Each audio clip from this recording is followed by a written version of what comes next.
반갑습니다. 오늘도 다니엘서를 통하여 시대만의 비밀을 함께 나누면서 큰 축복을 나누기를 원합니다. 기도드립니다.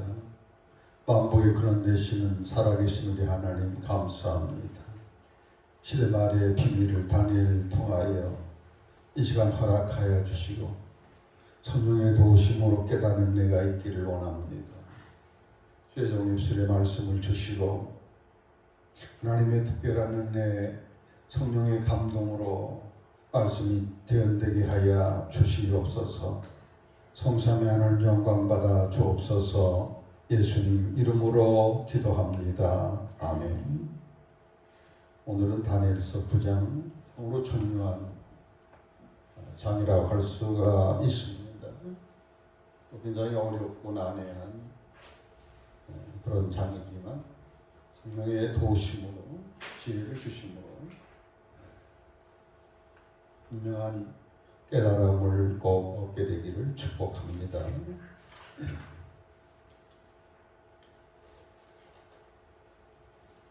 때는 메대 족속 아세르의 아들 다리오가 갈대 나라 왕이 세렘을 밟던해 바벨론은 드디어 멸망을 하고 다음에 메데파사 나라 제국이 이렇게 도래하는데 처음 시험을 받은 다리오 왕 첫 해에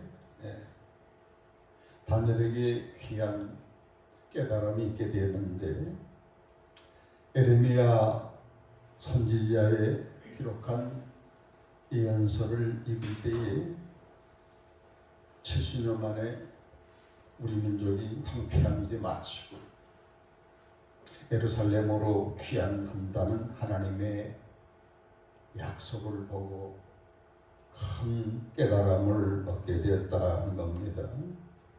에레미야 25장과 29장에 보면 이스라엘 백성들의 포로가 70년이면 끝난다. 다시 귀환하게 되리라 하는 예언을 그 책을 읽게 되었습니다. 이 깨달은 시점이 참 타이밍이 굉장히 놀랍다고 볼 수 있어요. 1년 남짓 후면 드디어 새로운 왕 고레스 왕이 등장하면서 이들 민족이 고토로 고국으로 귀환하는 감격적인 그런 역사가 이루어지기 바로 1년 남짓 바로 전입니다. 이때 다니엘의 나이가 80대 중반 정도 된 고령의 나이에 큰 깨달음을 갖게 되었습니다. 그래서 그 하나님의 예언을 깨닫고서 나라와 민족을 위하여 금식하고 회개하게 됩니다. 얼마나 중대한 이 민족적인 큰 축복이 때에 그 간절함과 절박함을 가지고 먼저 자신과 민족의 죄를 회개하게 됩니다. 그래서 하나님의 계획대로 이루어지기를 기도합니다. 하나님께 기도하며 자복하여 이르기를 크고 두려워할 주 하나님, 주를 사랑하고 주의 계명을 지키는 자를 위하여 언약을 지키시고 그에게 인자를 베푸시는 이시여, 우리는 이미 범죄하여 패역하며 행악하며 반역하여 주의 복다기를 떠났습니다 하면서 회개를 합니다. 저희는 크게 세 가지로 고백을 하는데, 첫째, 하나님을 반역했다는 것. 그래서 하나님께서 주신 율법을, 말씀을 떠나서 하나님을 슬프게 했다는 점. 다음에 두 번째, 하나님이 세워서 쓰시는 선지자들의 경고를 무시하고 죄종을 통하여 주신 하나님의 목소리를 청종하지 않은 죄를 회개합니다. 다음에 하나님 앞에 범죄하여 큰 재앙을 받고 있으면서도 회개할 줄 모르고 죄를 떠나지 아니하고 하나님께 긍휼을 구하지 않은 이 죄를 하나님 앞에 회개하게 됩니다. 다니엘은 무슨 문제로 어떠한 죄 때문에 이 민족이 온 세계에 흩어지고 포로가 되고 열관 때 수치와 모독을 당하게 됐는지 그 죄에 대한 잘못에 대한 분명한 인식을 갖고 있습니다. 그것을 인정하고 자백하며 깊이 뉘우칩니다. 그리고 하나님을 이제는 기쁘시게 하는 삶으로 전환될 것을 이렇게 기도를 드립니다. 그래서 오늘 본장은 이 기도의 측면에서, 특히 회개의 기도 측면에서 성경에서 가장 무수한 그런 기도 중에 하나라 할 수 있습니다.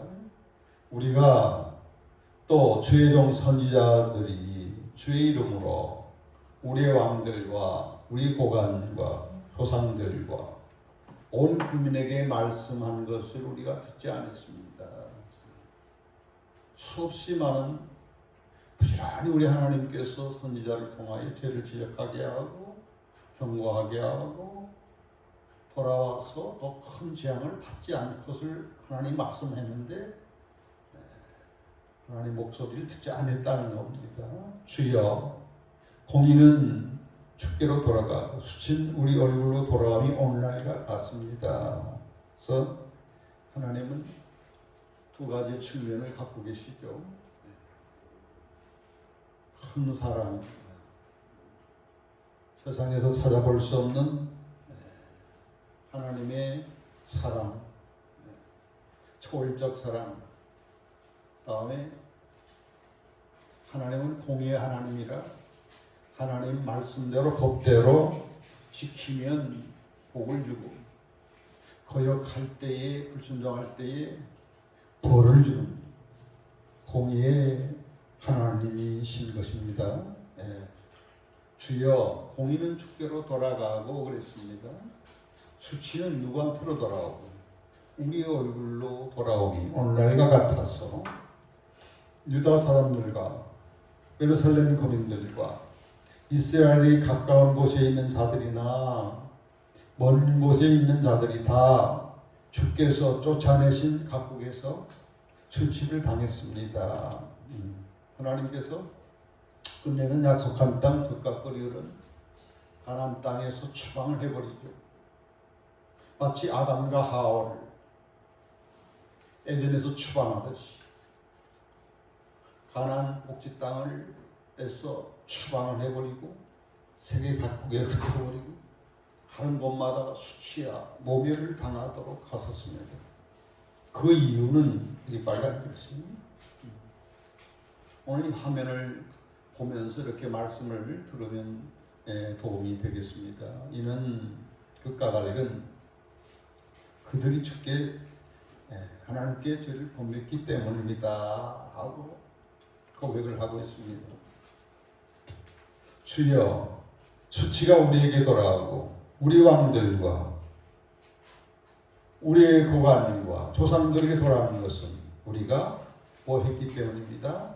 주께 범죄했기 때문입니다.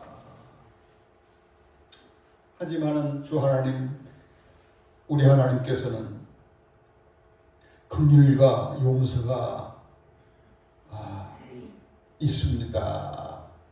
그래서 다니엘이가 맹목적으로 무작정 기도한 게 아니라 기도 응답의 중요한 세 근거와 요소를 정확히 하는 아주 진리가 충만하고 영리한 사람입니다.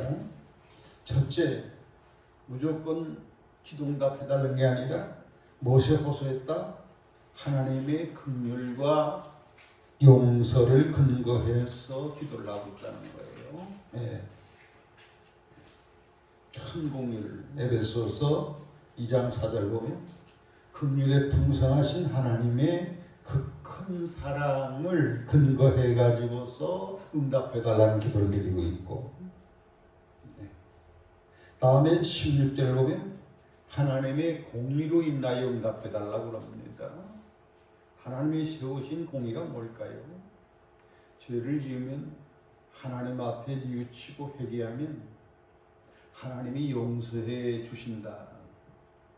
하나님 주신 형벌에서 싸매 주시고 회복시킨다는 하나님의 약속에 근거하여 다니엘을 기도하고 있다는 점. 다음에 굉장히 고차적인 그러한 차원 높은 기도인데 이제 이따 살펴볼 겁니다만은 주님 때문에 주님을 위해서 응답해달라는 거예요. 네. 주님을 위해서 우리를 위해서 응답하다는 게 아니라 주님 자신을 위해서 응답해 주십시오. 하나님의 영광을 회복시켜 주십시오. 네. 하나님 나라를 위하여 응답해달라는 이 세 가지 기도 응답의 세 가지 요소, 우리들 꼭 명심하셔서 기도할 때에 이것에 근거해서 기도하면 하나님께서 응답을 해 주실 줄로 믿습니다. 10절에 우리 하나님 여호와의 목소리를 듣지 아니하고 여호와께서 그의 종 선지자에 부탁하여 우리 앞에 세우신 율법을 행치 아니하였습니다. 하나님의 목소리를 안 들었다는 말을 세 번씩 오늘 본장에 나옵니다. 우리는 하나님의 목소리를 듣는 자가 복인 줄로 믿습니다.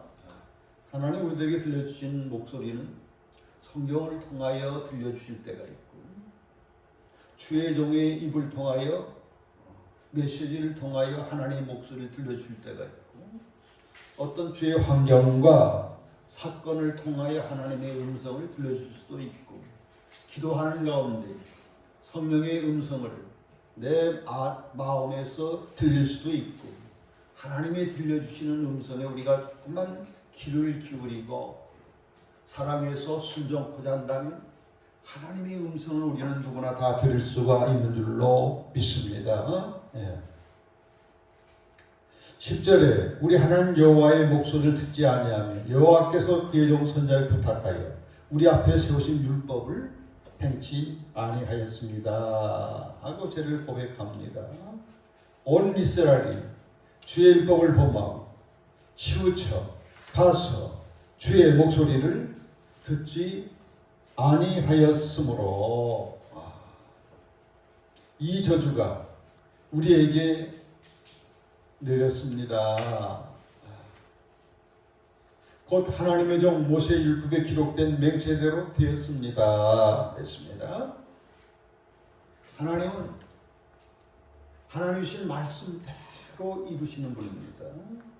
그러면은 여기 하나님의 종 모세의 율법에 기록한 대로 맹세한 대로 우리들한테 그대로 되었다. 하나님의 율법에는 순종하면, 내 말을 순종하면 이런 복 저런 복 모든 복을 다 준다고 이렇게 약속을 했어요. 레위기서 26장에도 그 약속이 나와요. 다음에 신명기, 대표적으로 신명기 28장에도 나의 말에 순종, 나를 사랑해서 나의 말에 순종하면 복 종류들이 굉장히 많이 나옵니다. 그러나 그 다음 끝부분은 만일 너희들이 나의 말에 순종하지 않고 거역하면 이런 일병 저런 일병, 이런 사건 저런 사건 구체적으로 다 거기에 나와요. 레위기 26장과 신명기 28장에 한번 여러분 개인적으로 한번 찾아서 보십시오. 그러면서 그 부분에 뭐라고 그러냐면 아주 엄청난 저주의 내용이 나오죠. 너희들이 내 말을 거역하면, 끝내 거역하면 처음에는 이런 저주를 안 줘요. 끝까지 회개하지 않으면 열방에다가 너희들을 흩어버리고 너희 나라에서 추방 쫓겨내버리겠다고 그랬어요. 그래서 가는 곳곳마다 세계 사람들에게 조롱이 대상이 되고 수치와 멸시를 당하게 되리라 했습니다. 자, 다니엘이가 너무나 가슴이 아프지만 다니엘은 진리를 아는 종이고 모세의 율법을 열심히 보는 사람이기 때문에 이 마지막 단계의 저주가 우리 민족에게 임했다는 것을 인정하면서 진리적 회개, 진실한 회개를 하게 됩니다. 네. 주께서 12절에 큰 재앙을, 보통 큰 재앙이 아니죠. 네. 나라에서 쫓겨내버리고 거기서 고통만 당하는 게 아니라 그래도 내 나라 산천에서 고통당하는 게 좀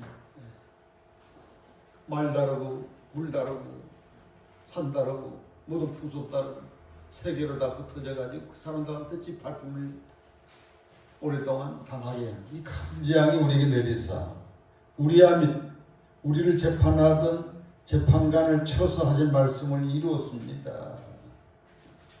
축복이 이루어진 게 아니라 저주가 이루어진 거예요. 참 안타까운 일이죠. 네. 우리 자신들도 한번 돌아볼 수 있기를 바랍니다. 온 천하에 예루살렘에서 이루는 것 같은 것이 없습니다. 온 세계 전체에서 누가 가장 큰 재앙을 받은 거예요? 하나님의 백성들에게 가장 가혹한 큰 재앙이 임했다는 거예요. 이스라엘에게.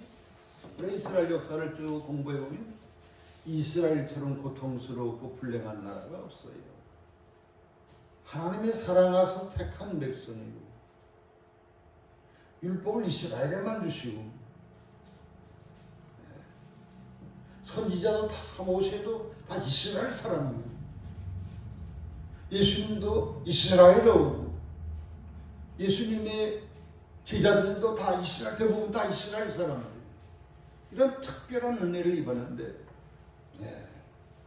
그 은혜를 반역으로 이렇게 하나님께 보답함으로 인류 역사는 가장 불행한 민족이 되었다. 지금도 보십시오. 이스라엘 그 전쟁이 끝이지 않고 주의 나라에 의해서 이렇게 항상 고통을 당하는 그런 그래서 하나님은 공의 하나님으로 하나님을 사랑해서 하나님 말씀대로 살면 최고의 복을 주시는 거예요. 세계에서 가장 으뜸되는 복을 주시는 거예요. 아멘, 할렐루야.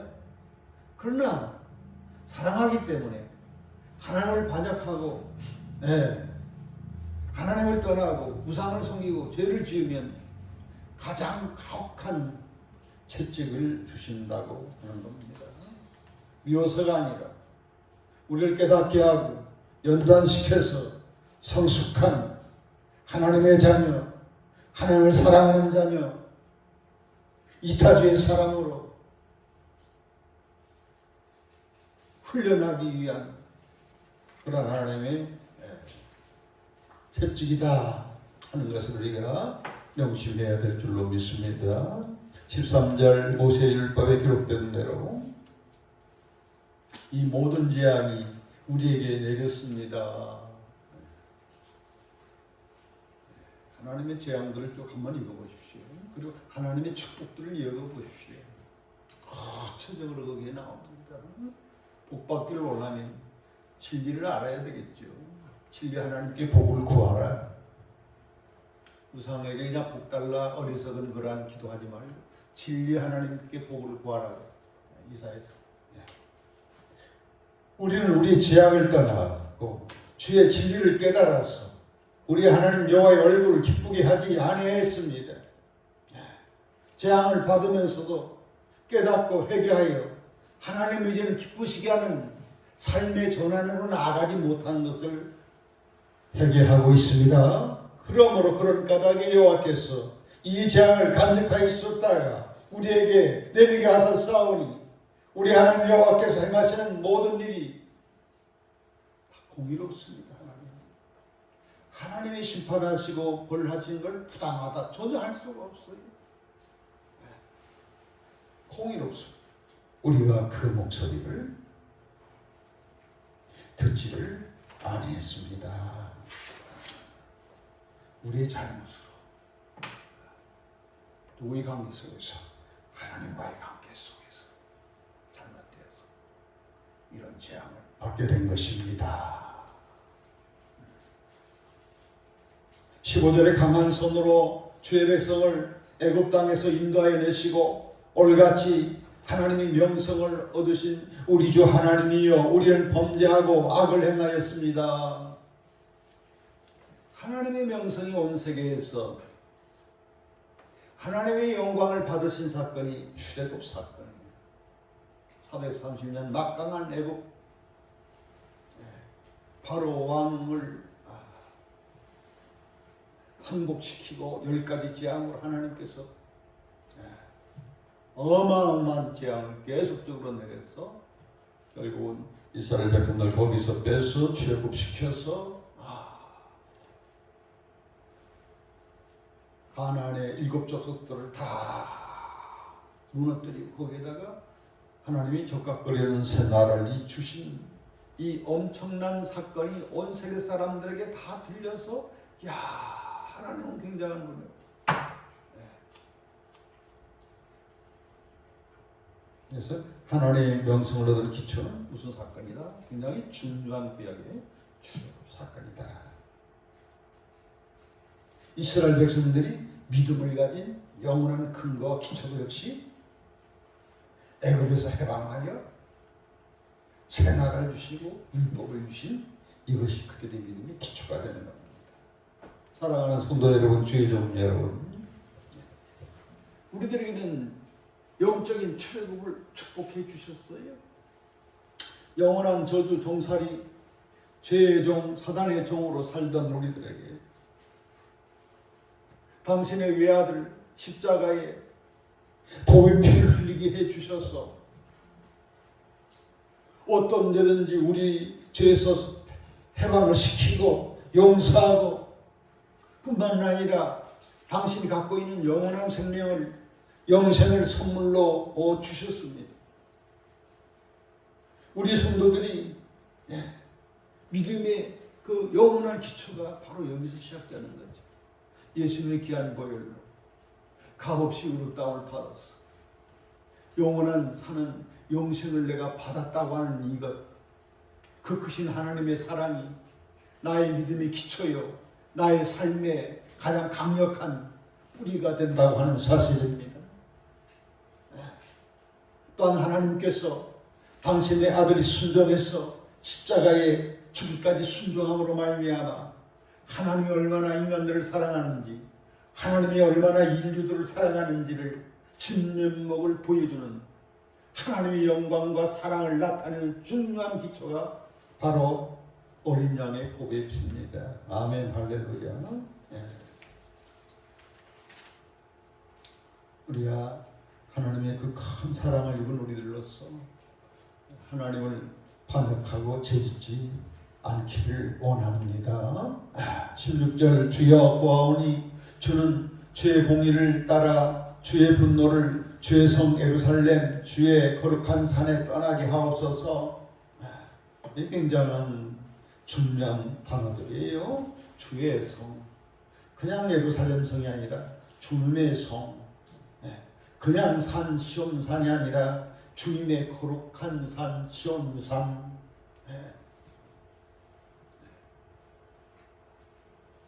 이 부분이 이제 반복적으로 나와요.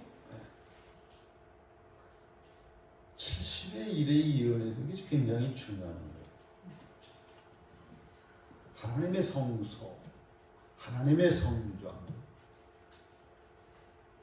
신학으로 건너와서는 하나님의 성소, 하나님의 성전이 택한 하나님의 백성들, 분노를 떠나게 해달라는 거예요. 이는 우리의 죄와 우리의 조상들의 죄악으로 말미암아 예루살렘과 주의 백성이 삼위 있는 자들에게 속죄를 당한 그러한 우리 하나님이여, 지금 주의 종의 기도와 간구를 들으시고 누구를 위하여? 응답해달라고? 주를 위하여. 아멘, 할렐루야. 다니엘의 기도에 굉장히 위대한 면을 우리 여기서 볼 수 있습니다. 자신과 자신의 민족 복락만을 위해 기도하는 게 아니라 하나님을 위하여, 하나님의 영광을 위하여, 주님을 위하여 주님의 얼굴빛을 어디에다가 비춰달라는 겁니까? 성소, 굉장히 중요하죠. 성소. 신약에 와서 성소가 누굽니까? 하나님의 택한 보배 피로 구원받은 성도들을 이야기하는 겁니다. 아멘. 성소에다가 황폐해진 성소에다가 폐허가 된 성소에다가 망가진 성소에다가 주님의 긍휼의 빛을 비춰달라고.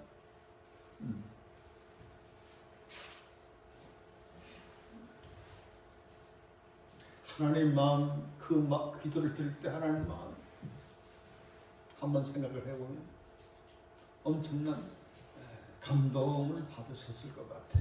18절 나의 하나님이여 길을 기울여 들으시고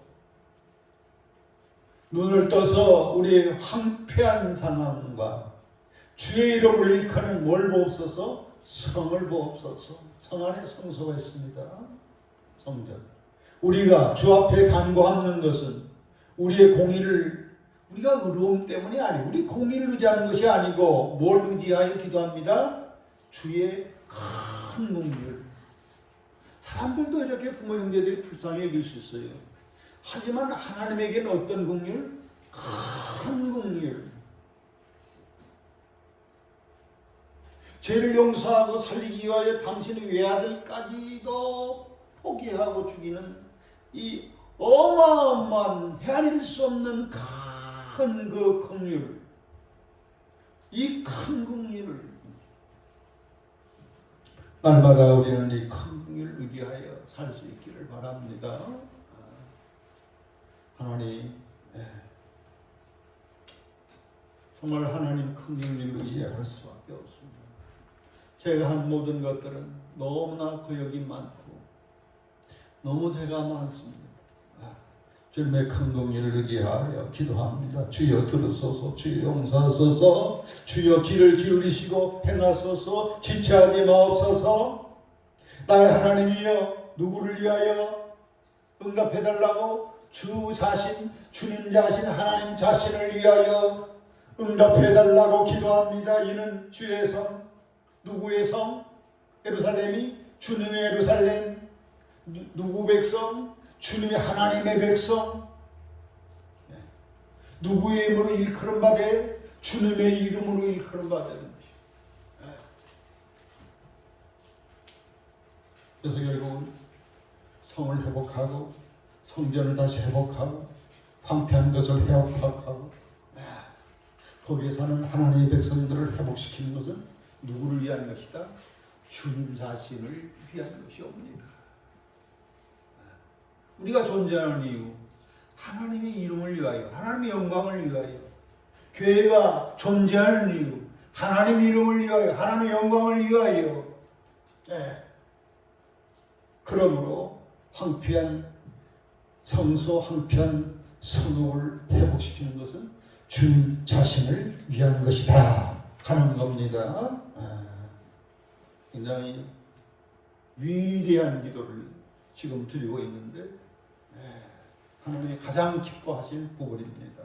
20절 내가 이같이 말라하여 기도하며 내 죄와 내 백성 이스라엘의 죄를 자복하고 그랬습니다. 이 민족을 용서해달라는 게 아니라 내 죄와 내 백성 이스라엘. 나는 이 나라를 비판하는 방관하는 자세가 아니라 그 죄가 내 자신의 죄와 내 백성의 죄 동일체가 돼가지고 자복하고 있는 이런 진실한 그런 종의 기도를 볼 수가 있습니다.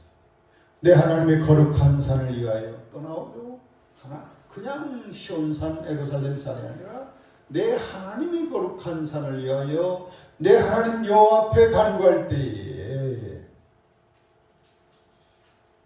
자, 응답이 어떻게 나타나는가? 오늘부터 지금부터 굉장히 중요한 부분입니다. 다니엘서 중에 가장 중요하고 위대한 계시를 지금 주고 있습니다. 이때부터 우리가 다 긴장하시고 집중하시고 어려울 수 있지만은 저의 설명을 들으면 확실하고도 분명한 해석을 내리게 될 줄로 믿습니다. 자, 응답이 어떻게 왔습니까? 누구를 보냈어요? 그 사람 가브리엘 8장에 가브리엘에게 나타나서 다니엘에게 계시를 다 설명해 줬던 그 가브리엘 천사장 최고의 천사를 보냅니다. 다니엘아, 내가 이제 내게 지혜와 총명을 주고 왔다. 아, 응답이 어떻게 떨어져요? 아까 기도하는 것은 성수를, 황폐한 성수를 회복시켜달라는 기도를 했는데 응답은 어떻게 떨어져요? 어떻게 떨어져요? 뭘로 떨어져요? 천사가 와서 뭘 주는 거예요? 어떤 응답을 주는 거예요? 네, 그렇습니다. 지혜와 총명을 내게 주려 왔다. 아멘.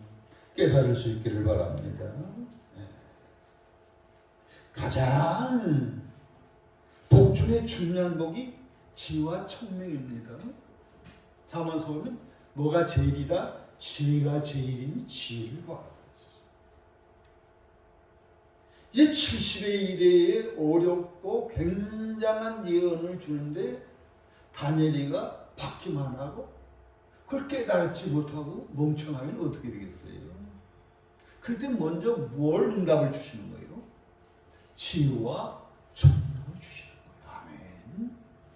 저와 여러분 이 시간에 하나님이 주시고자 싶어하는 우선적인 축복, 지혜와 총명을 받을 수 있기를 축복합니다.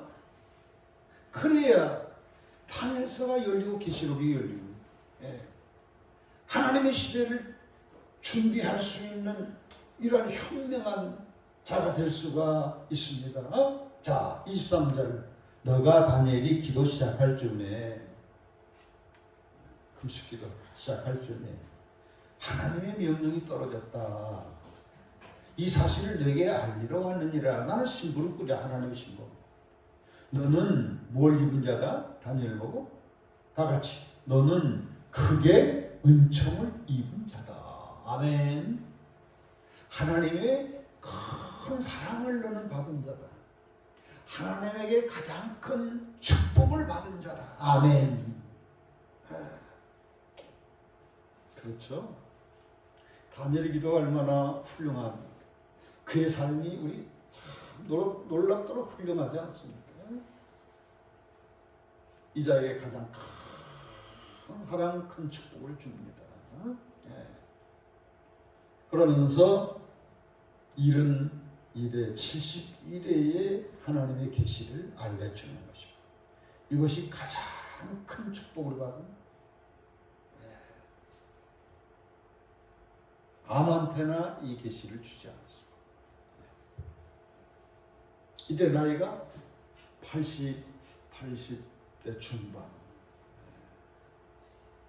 요한계시록 가장 중요한 책 요한계시록 받은 사람도 사도 요한 담모섬에서 나이 90대는 아주 고령.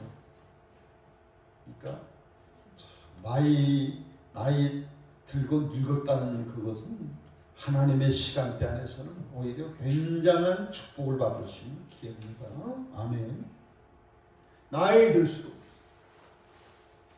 더 큰 축복, 더 큰 계시가 임할지어다. 아멘.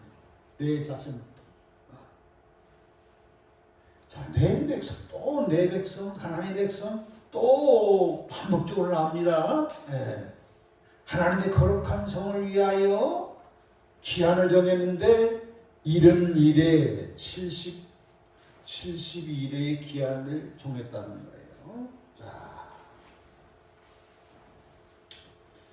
그 기간 동안에 숫자로 하면 470 곱하기 7, 490년인데 이것은 상징적인 기간입니다. 자, 이 기간 동안에 뭐가 이루어지느냐 보세요. 허물, 죄가 끝이고 죄가 끝나고 죄악이 용서되고 영원한 의가 드러나고 환상과 예언, 모든 성경의 예언들이 다 성취가 되고, 또 지극히 거룩한 이 누굽니까? 예수님이 기름 부은 왕으로 이 땅에 재림하게 된다. 자, 이런 일에 70일에 굉장히 중요한 예언입니다. 또 어렵고요. 그러나 집중하시고 제가 설명해 드리는 것을 이렇게 연결하면 누구나 분명한 깨달음이 있게 될 줄로 믿습니다. 다닐 때부터 되어질 일들이 쭉 설명하면서 어느 때까지 예수님 재림할 때까지를 보여주는 거예요. 오케이, 70일에는 다니엘 시대 때부터 성전 회복, 이스라엘 귀환에서부터 시작해가지고 언제까지? 예수님 재림해서 역사를 다 끝나고 완성할 때까지의 하나님의 역사의 시나리오를 다 가르쳐줘요. 그래서 다니엘로 하여금 세계 역사의 이정표가 되는 우뚝 선 이정표 역할을 하는 엄청난 성경에서 유래를 찾아볼 수 없는 그런 축복, 계시록을 쓴 요한과 같은 그런 축복이 다니엘에게 임합니다. 자, 25절. 그러므로 너는 깨달아 알지니라. 참 깨달아 하는 게 중요해요. 저와 여러분들도 분명히 깨달아 알게 되기를 축복합니다. 자, 예루살렘을 언제부터?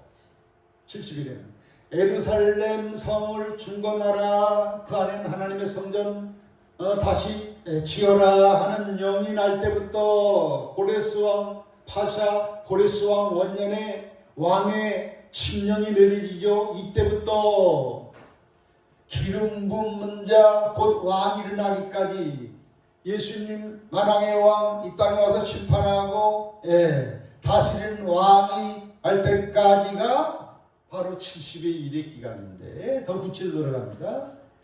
7일에 다음에 62일에가 지난다. 이거 합치면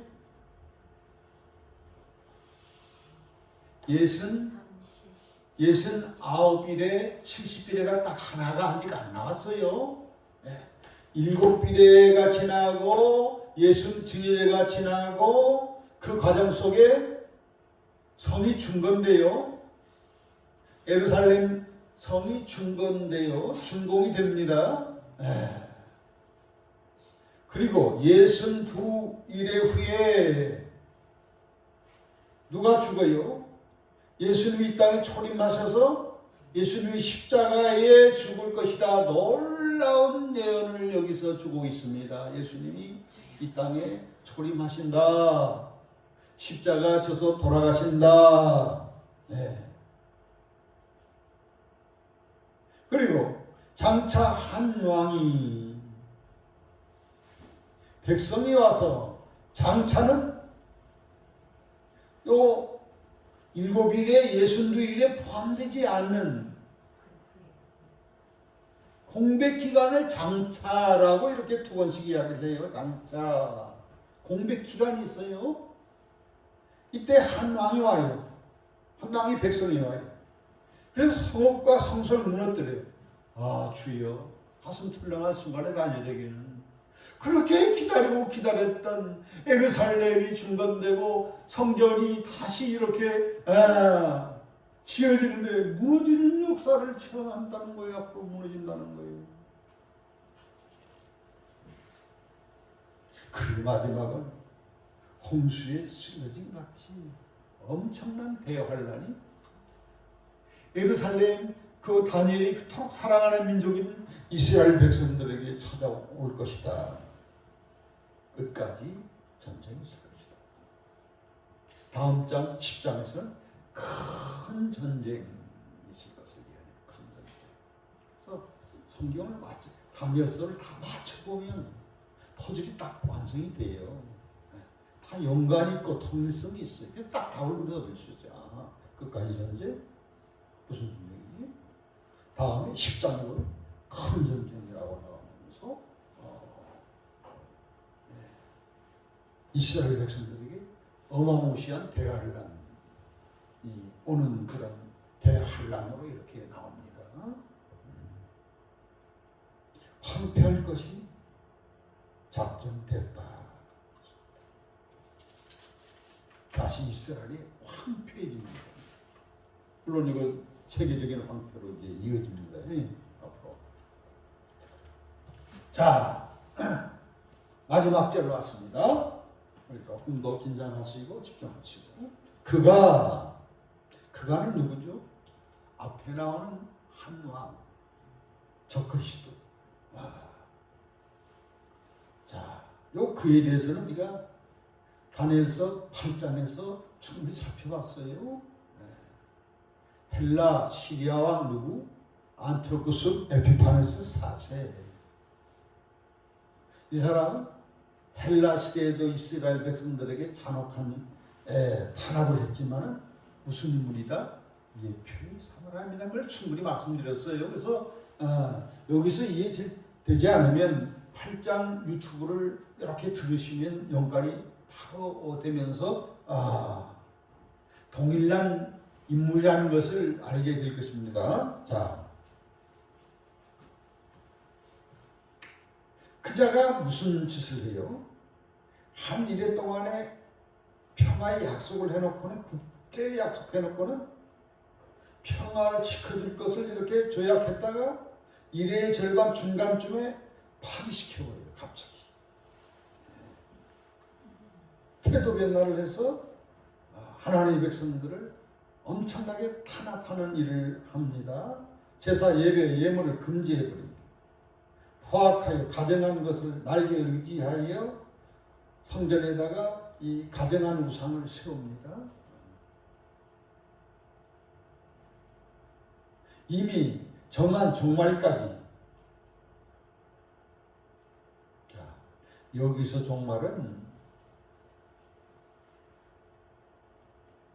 다니엘서 9장에도 종말 마지막 때 될 일이다 하면서 무슨 주야? 2300주야. 그것은 구약시대 끝에 예수님 초림 전에 되어질 그 종말인데, 어떤 학자들은 이것을 안티고스 에피파네스로 해석을 하는데 헬라 시대는 아니잖아 지금. 왜 헬라 시대가 아닐까? 예수님이 초림하셔서 십자가에 돌아가실 때가 언제? 헬라가 망하고 로마 시대 때 되질 일인데. 아멘. 그러므로 여기 종말은 무슨 종말? 신구약의 종말, 역사의 끝종말, 예수님 초림이 아니라 재림 때.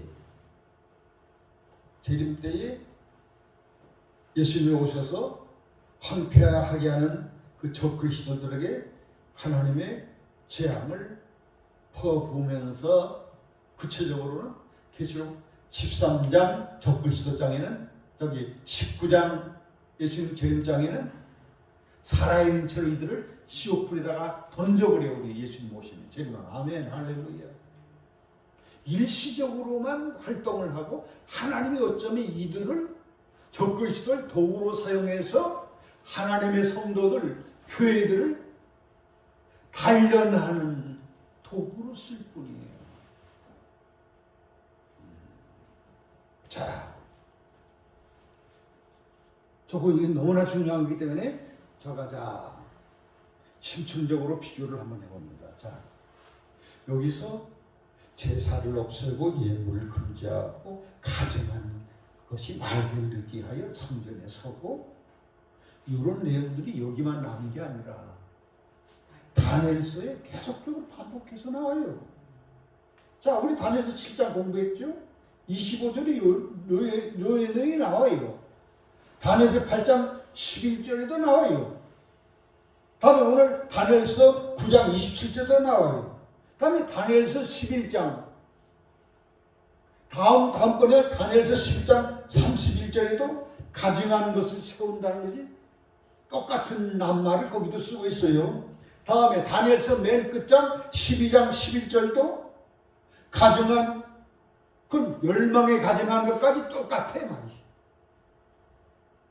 그러니 여기서 예언된 다니엘 7장, 8장, 9장, 11장, 12장 같은 시대에 똑같은 사건을 반복적으로 이야기하면서 우리들한테 확실하게 깨닫고 분명히 이해하도록 하나님께서 배려해 주신다는 사실입니다. 아멘. 그럼 다니엘서 다 통해도 좀 그렇다 하면 예수님이 하신 또 예언을 또 마태복음 24장 15절 예언, 멸망의, 여기도 똑같은 용어를 썼다. 다니엘서에 멸망에 가증하는 것이 거룩한 성전에 세워질 것을 보거든 대할 날이 시작이 되고 대할 날이 끝나면 내가 이 땅에 재림한다, 이렇게 예수님 말씀하셨거든요. 네. 데살로니가 후서 2장 3절도 사도 바울이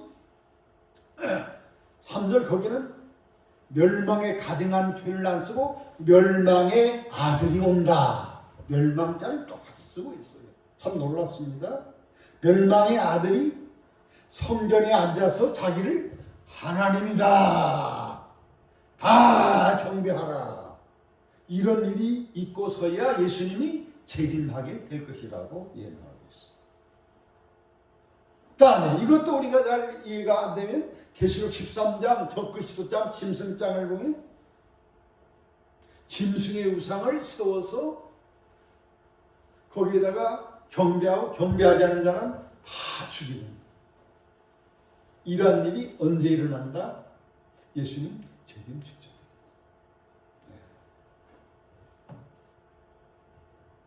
너무나 중요한 일이 아직 남아있기 때문에 구약에서 미리 누구를 통하여 예표 인물로 보여줬다? 안티오쿠스 에피파네스, 헬라 시대 시리아 왕, 아주 악한 남. 6년 4개월 동안입니다. 2300, 밤낮 2300일 동안 하나님의 백성들을 고통 가운데 몰아넣는데,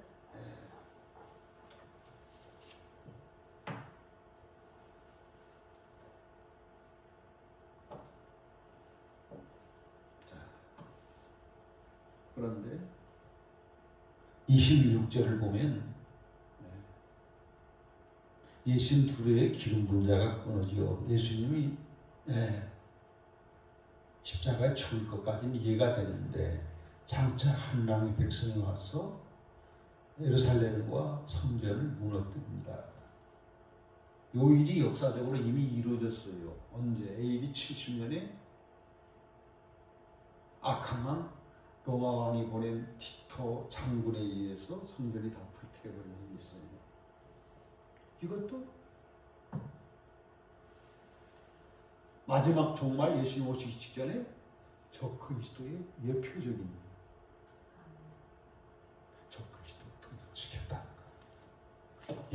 예표하면서 우리들에게 확실하고 분명한, 그 시점이 로마 시대도 아니고 헬라 시대도 아닌 역사 종말 끝에 예수님 재림 직전에 이런 자를 내가 보내겠다, 하나님께서. 자, 다니엘에게 환상 계시 묵시가 4번 주시요. 나이가 아주 고령 때에 중요한 계시, 다니엘서 7장 계시, 다니엘서 8장 환상, 다니엘서 9장 72일의 환상, 다음에 마지막 게 10장부터 12장까지 4번의 중요한 환상 계시를 주시는데, 여기에 공통적인 게 있어요. 자, 요 원리를 찾으면 이 답이 딱 나오는 거예요. 공통적으로 나온 게 뭘까요? 적그리스도가 출현한다. 요게 다 있어. 다니엘서 8절은 작은 뿔, 다니엘서 8장 9절은 작은 뿔, 다니엘서 9장 21, 27절은 한 왕, 그가, 다음 다니엘서 11장, 다음에 공부할 28절은 북방왕, 다 4가지 환상 계시를 주었는데 다 공통적으로 핵심적으로 준 게 뭐다? 적그리스도에 대한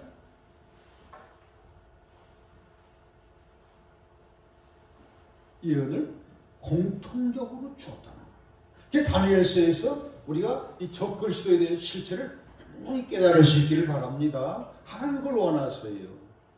내 환상마다 다 들어가 여기에. 오케이? 그리고 또 한 가지의 공동 주제가 있으니 그것은 뭘까? 적그리스도만 중요하게 부각시킨 게 아니라 그 다음에 누구? 예수님이 재림하셔서 저들을 심판하고 예수님의 영원한 나라를 세워서 구원을 완성시키는 것도 다 공통적으로 네 번의 환상 계시에 다 들어가는 거예요. 근데 요거는 네 번의 환상 계시 말고도 다니엘서 2장 바벨론 왕 느부갓네살 왕한테 보여주신 뜨인 돌 다 부셔버리고 한 나라 영원한 나라를 세운다까지 여기에 나오고 있습니다. 다니엘서가 우리들에게 줄 수 있는 중요한 진리의 지식은 적그리스도를 준비하라, 대비하라. 다음에 더 중요한 목적적인 계시는 뭐다? 왕 예수님이 재림하셔서 한 나라를 세우고 심판하고 영원한 구원을 완성시키고 새 나라, 새 하늘과 새 땅, 전혀 차원이 다른 나라를 주신다는 것이 계시록 21장의 계시를 미리 다니엘서에 다 보여주고 있다. 아멘. 할렐루야. 이런 것들을 연관시키면 하나님의 의도와 목적, 핵심 계시를 이렇게 우리가 연관시키면 분명한 답을 우리가 얻을 수가 있겠습니다. 그래서 우리 마무리하면서 시간이 좀 갔습니다만은 중요한 부분이기 때문에 오늘 확실히 알고 가셔야 돼요. 예. 자, 여기 도포를 보십시오. 자, 다니엘에게 금식하면서 가브리엘 천사를 통하여 준 응답이 뭐다? 지혜와 계시를 선물을, 지혜와 총명의 축복을 그에게 준과 아울러 그 다음에 뭘 줬다? 7 일회의 비밀 예언을 줬어. 예. 이거는요, 세세한 우리가 지식을 없다 할지라도 이 정확한 핵심적인 것만 간파하면 됩니다. 구속사 중심의 세계 역사. 다니엘 때의 예루살렘 중건 명령 떨어질 때부터 시작해가지고 언제까지? 예수님이 재림할 때까지의 역사를 보여주는데, 여기 역사 속에 중요한 내용은 예수님의 탄생, 예수님의 십자가 사건과 예수님이 재림하셔서 심판하고 영원한 나라를 세우는 이 내용을 주셨어요. 그래서 예루살렘 성건축령 명령이 떨어지고 7일에 지나고 다음에 다음에 성전이 재건이 되고 성벽이 재건이 됩니다. 방해가 많았지만은 그래서 늦게 이루어져요. 그러다가 62일 후에 누가 와? 기름 부은 자 예수님이 이 땅에 탄생하셔서 예수님이 십자가에 못 박혀 죽습니다. 역사의 가장 중요한 분수령이 바로 십자가 사건이죠. 그 다음에 그보다 더 중요한 사건, 역사를 완성하게 오시는 예수님의 재림 사건입니다. 이 흐름을 우리가 딱 요만 이해하면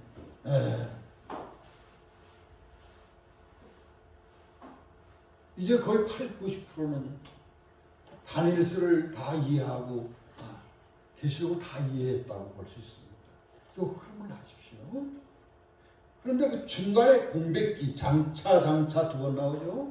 요거는 시간이 나오질 않아. 그러다가 장차에 마지막 한 일의 요 부분, 7년 부분이 나와요.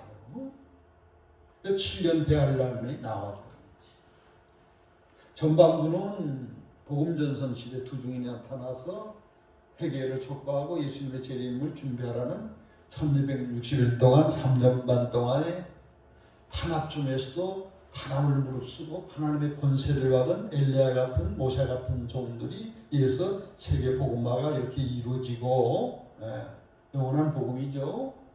지금의 그냥 우리가 단순한 그런 복음이 아니라 이거는 시대적 복음을 이제 마지막 이렇게 이제 외치게 되는 이런 부분에 대해서는 계시록에 충분히 말씀드렸어요. 그러다가 약속을 깨고 후반에는 짐승의 본색이 드러나면서 중요한 타겟, 하나님의 백성 교회들을 몰살시키는 일이 벌어진다니까요. 그건 아직 이루어지지 않았어요. 대비해야 됩니다. 얼마 동안 42달이나 나오고, 다음에 계시록에는 한때 저때 반때, 다니엘서 7장도 역시 똑같아요. 한때 저때 반때, 다니엘서 9장은 1의 절반, 다 3년 반을 이야기하는 거예요. 42달이나 한때 저때 반때 3년 반, 한 1의 절반, 7년의 절반이나 다 3년 반. 대환란 중에도 후반부의 극심한 적그리스도 통치 기한을 예언을 하고 있다고 하는 사실입니다. 그래서 결론적으로 이 시간 저와 여러분이 이 70일에 하나님 다니엘에게 주시고자 하는 이 비밀의 계시를 분명히 이해하시고 깨달음을 얻은 줄로 믿습니다. 필요한 것은 지혜입니다. 지혜를 받아야 우리가 알 수 있어요. 그러니까 제가 여러 성경들을 말씀드렸는데 서로 연관을 시키고 또 같은 핵심적인 내용을 반복 몇 장에서도 쓰고 계속 하나님 반복해서 말씀을 하시는데 결국은 다 통일성이 있다는 거예요. 그리고 하나님의 계시가 점점 자세히 이제 10장 12장 되면 더 자세히 나온다. 큰 전쟁 때 하나님에 대해서. 그러다 계시록에서는 완전히 열어버리죠. 분명한 이해와 깨달음이 있게 될 줄로 믿습니다. 대비해야 됩니다. 대환란을 직면하게 됩니다. 지금 같아서는 저와 여러분들의 상태로는 이 대환란에서 믿음을 지킬 자가 얼마나 될까 교회마다 알게 모르게 많이 세속화되었거든요. 다니엘처럼 하나님 중심주의, 이타주의적으로 이렇게 다 하나님 안에서 이렇게 완전한 자로 세워진 상태가 아니기 때문에 그래서 우리가 지금 연단을 끊임없이 받고 다니엘서 같은 계시록 같은 정말로 알곡 준비를 위한 말씀들을 집중적으로 여러분 개인적으로 읽으셔야 돼, 공부해야 돼, 연구해야 돼. 그렇지 않으면 도리가 없어요. 그래서 우리가 기도도 이제는 차원 높은 이타주의 중부기도를 해야 됩니다. 그래서 점점 예수님 안에서 완전한 자, 그래서 하나님 안에서 완전한 자는 다니엘입니다. 그래서 다니엘이 우리가 예언 그런 시기들만 이런 비밀들만 하려고 하지 말고 다니엘의 인격, 성품, 그의 신앙, 그의 영성, 그의 기도의 깊이, 그의 차원, 가치관 이런 것들을 우리가 어마무시하게 우리가 본받을 수 있는 중요한 소수를 다니엘서는 제공하고 있다. 아멘 할렐루야. 그래서 우리는 이 땅의 나라는 다 멸망당할 것 심판받는 나라에다가 우리가 마음 빼앗기지 말고 일시적인 그러한 안일과 즐거움을 지향하지 말고 영원한 나라 예수님 오셔서 채우실 영원한 나라를 끊임없이 목적하고 그래서 우리가 마지막 때 굉장한 미혹의 역사가 있는데 미혹받지 말고 그러려면 이 다니엘서 같은 말씀을 탁 짱짱하게 무장되면 다 이렇게 같은 뒤에 숨어있는 역사들 미혹의 역사들을 보게 되어 있어요. 이렇게 계시록을 이야기하고 하는 이 분들이 이단들이 참 많습니다. 그러나 그 계시록의 중요한 핵심적인 거 목적적인 게 전혀 다른 차원에서 취급되고 있다고 하는 거예요. 잘 분별을 해서 우리가 끝까지 앞으로는 전쟁의 시대예요, 기근의 시대예요, 환난의 시대예요, 지진의 시대예요, 계속적으로 불타는 시대예요.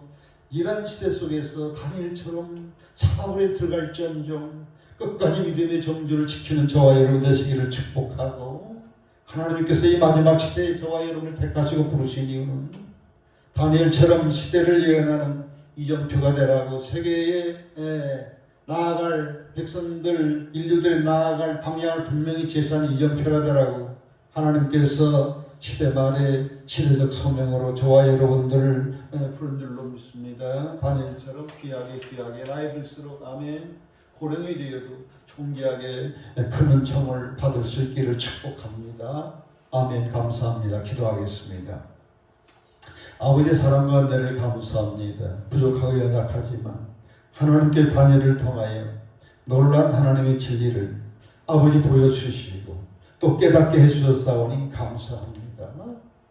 하나님 원하시는 그런 사람으로 날마다 성숙되어져서 열매가 맺어서 곧 오실 주님을 맞이할 준비를 철저하게 준비를 할 수 있게 도와주시고 뿐만 아니라 우리를 통하여 시대의 이정표의 역할을 감당하는 하나님의 동력자, 시대적 하나님의 동반자로서 쓰임받고 아버지 하나님 정말 쓰여지는 가장 큰 축복 그러한 자가 될 수 있도록 은혜 베풀어 주시옵소서. 예수님 이름으로 기도합니다. 아멘.